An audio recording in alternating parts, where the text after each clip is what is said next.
Welcome to the Alpha Overwatch podcast, where we tackle subjects to help men, especially first responders and military, go forth and conquer.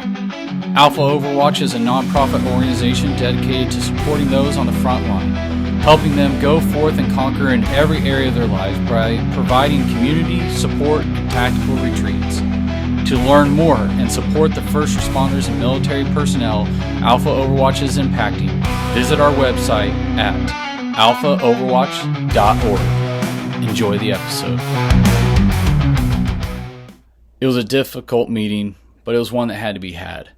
I knew it, Lieutenant knew it, and I'm forever thankful for it. I sat there in the officer's office as he called me out on a pattern that I was developing early on in my career, and he could have let me crash and burn and go about my own demise, but instead he spoke into my life and called me out on it and allowed me that opportunity to make the course direction that I needed to become a better man and a better firefighter. And I'm forever in his debt for it. See, I had learned early on that to value this straight talk, that, hey, we're not going to beat around the bush, we're just going to say how it is so that you know where you stand. And I had learned to value that more and more in my life. And so that's why I was so thankful that he took it upon himself to say, you know, there's potential here. Instead of seeing you waste it, I'm going to call you out on it so you can actually truly arise to being at your full potential. I had a friend that used to say, the difference between a friend and an enemy is that a friend stabs you in the front while an enemy stabs you in the back. And a friend is one that will maybe say that word, call you out on it, and it might hurt and sting there for a moment, but you know that it's coming from a place of wanting you to be better and a place of love and care so that you can go forth and actually be the person that you are meant to be at your full potential. Whereas an enemy is going to maybe flatter you and say all this nice stuff about you, but at the end he's stabbing you in the back and is cutting you down. So I want to have some straight talk today. I want to just shoot it straight, and I want to say up front, hear me out. Because as soon as I get to one point, most of you are going to want to shut it off, discontinue Alpha Overwatch, and walk away. And I just am asking you, please hear me all the way out and just see if we can't come to a reasonable conclusion. And maybe you don't agree completely, but you can still see the benefit of it. I don't like the secret bait and hook type thing. And so I feel like it's better for us to just come out and say, here's where we stand on things. And especially, I mean, guys, we're all fed up with, I don't care where you stand politically, we're all fed up with the whole propaganda on both sides and how, you know, everything's just getting so twisted. And it's just like, can somebody just shoot us straight and just say it how it really is? And that's what I'm hoping to do here. I want to be upfront, and I want you to know that wherever you land on subjects, that I have respect for you, and I'm not trying to push anything on you. I'm just trying to say, here's where I'm at, here's where Alpha Overwatch is at, and just know where we're pulling everything from.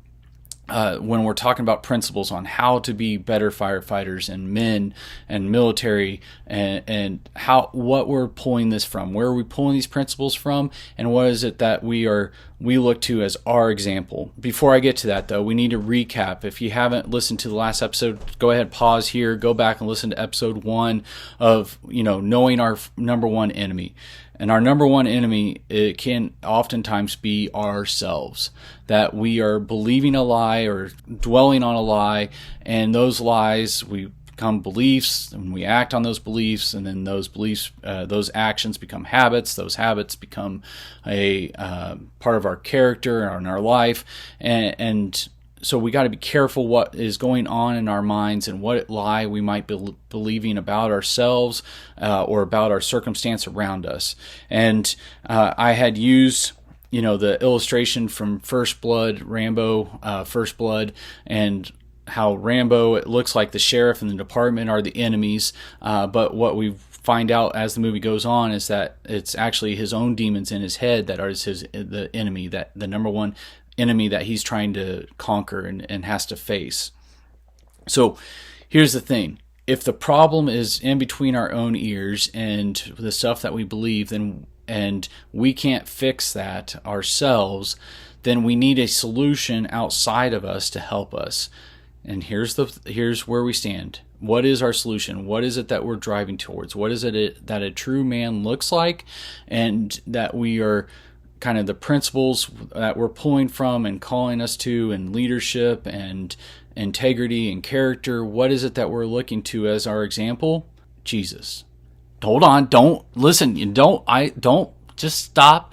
Don't cancel. Don't hit pause. Don't skip ahead. Don't unlike. Just hear me out. Okay, I'm not calling you to give your life to Jesus right now. Okay, I'm not asking any of that. I'm just saying, looking at Jesus's life, he lived a perfect life, and as a man lived a perfect life. Maybe there's some things in his life that we can look at to how to be a better man. And most of your objections, I get it. I understand it. I've been around. I some of them I even agree with. They're like, well, I can't get behind a Jesus that is a limp-wristed, vegan hippie. And I'm like, I can't either. And here's the thing, and this is what I want to just spend some time on, is just maybe stripping away some of those misperceptions that you might have of Jesus for one reason or another. Whether it be because his followers are nothing like him. Well, same is true for our Constitution of America. Do we upheld all perfectly to our standard? No, but that is the standard that's been set for us to strive for, and that's what makes America so great, is that we are striving for those ideals. We are striving to bring the country to that point. And Jesus gives us this model to follow, and we can look at, hey, here's an ideal man, and I want you to look at that, and not his followers. They're not going to be perfect. I'm not perfect by any stretch of the imagination. I've only gave a quick overview, and I didn't get into specifics of my life, but I can tell you I've messed up, but I'm a lot better now than I was. And hopefully tomorrow I'll be a better man than I am today. And then next day I'll be a better man. And I can tell you from my own personal experience that the difference maker is Jesus. But here's the thing. A lot of you probably have a wrong idea of Jesus. One reason that you might have a wrong idea of Jesus is maybe because you have gotten this perception, kind of like that he's just boring, that he's just a pacifist, and just kind of, you have to check all your raw emotions at the door, that he's just kind of walking around in a dazed and confused kind of state. Okay, and it's kind of like the sheriff and Rambo, First Blood, that maybe we get the perception that in order to become a follower of Jesus, or to be masculine in Jesus's way, that you have to check your masculinity at the door, type thing. And like the sheriff maybe represents some of the ministers that you've had encounters with, where they kind of, he's paid to keep it boring, and your type aren't welcomed here. That's not the Jesus of Scripture, and you're going to see that here in a moment.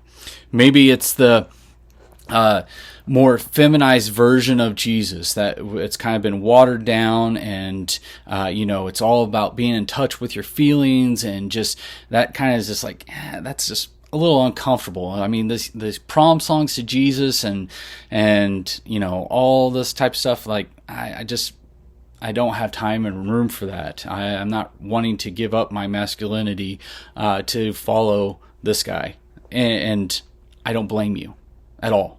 And I think when you start looking at Jesus, though, you'll recognize, if you will maybe just read, get a Bible and read Luke, or read Matthew, Mark, or John, and any of the Gospels. If you'll take time to read just one of those, you'll start recognizing this is not the Jesus that's sometimes portrayed in your normal church. That Jesus was the only true alpha male.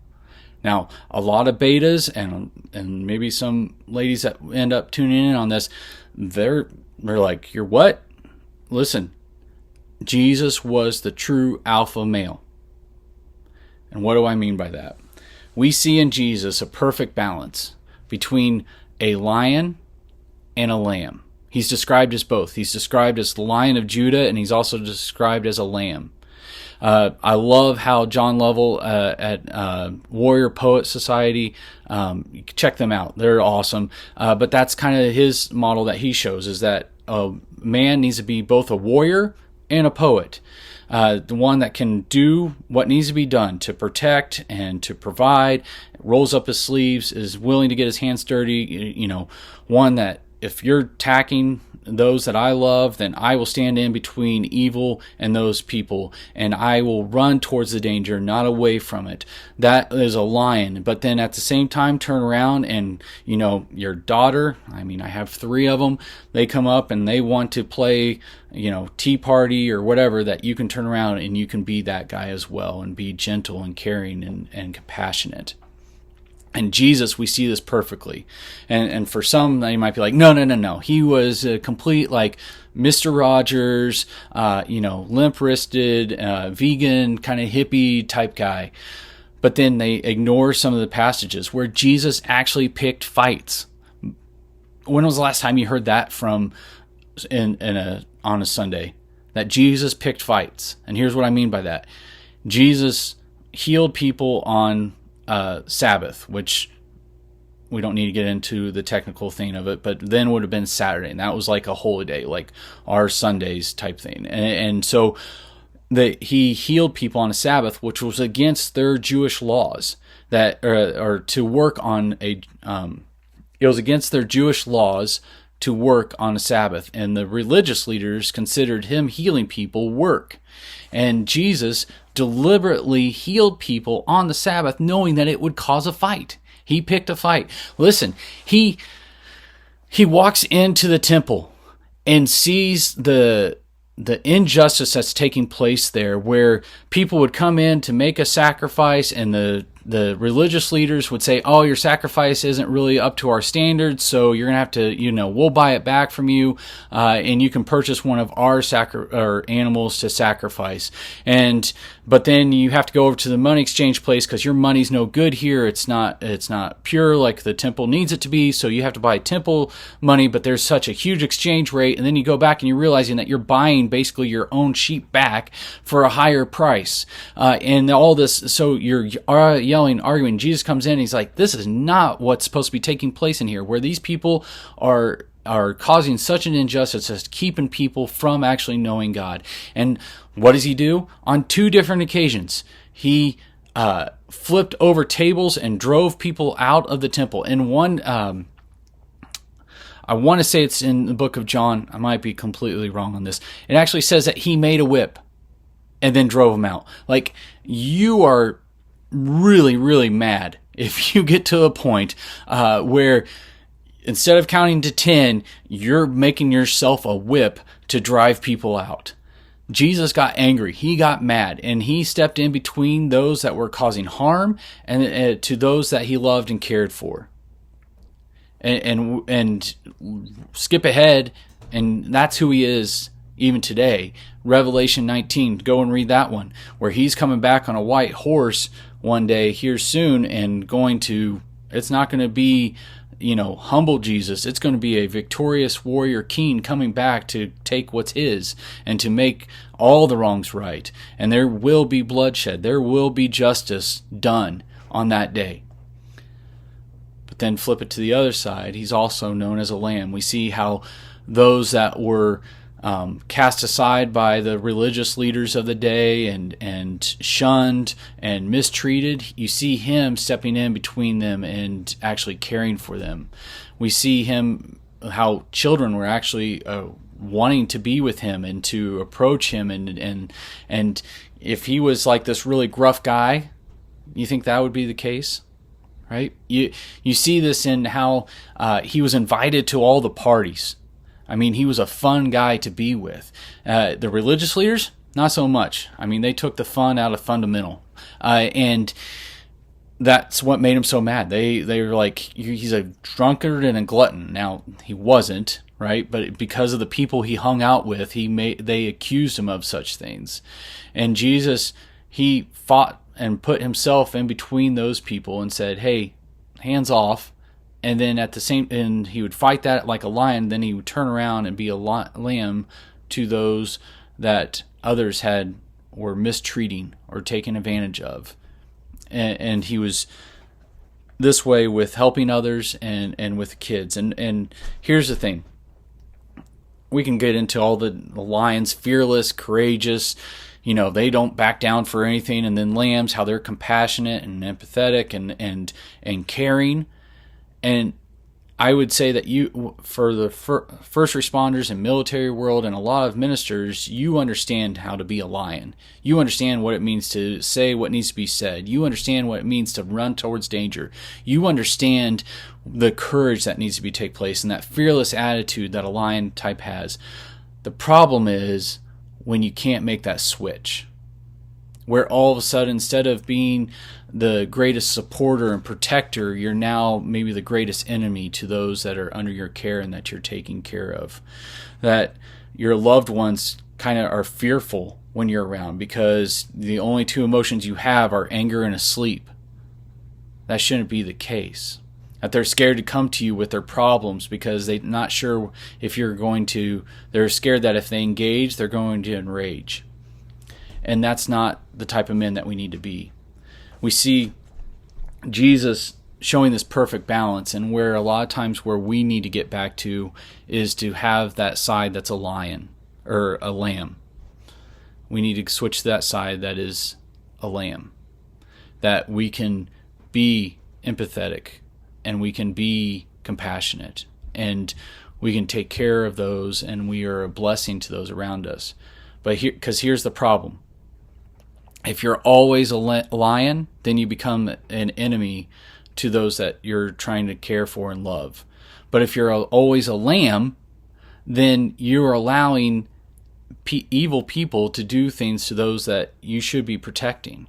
So we have to have that balance. Like, to think of if someone broke into my home right now, that I could wake up, in the middle of the night, wake up, go, slit the guy's throat, whatever I needed to do to protect my family, and then go right back to sleep. That's the type of man that we need to be, right? That's the type of man that our families they need us to be. That's the type of men that society needs us to be, whether they think so or not. Truly masculine man is able to control that strength and use it when it's needed to be used, but is able to also and that's that whole meekness. That's what it means, is to keep that strength under control. That we are kind of like the Clark Kent. That's a perfect example where Clark Kent is Superman. That's who he truly is, but he keeps that power under control until he actually needs to go and do what needs to be done. And that's what we are called to do, is that we can't always be the lion, because it actually does more harm to us and to those under our care, where we see the burnout and the adrenal fatigue and all that. Like, our body needs that time of peace, but we can't always be at peace at the detriment of those that we're trying to serve and protect. We need both, and we got to hold them in balance.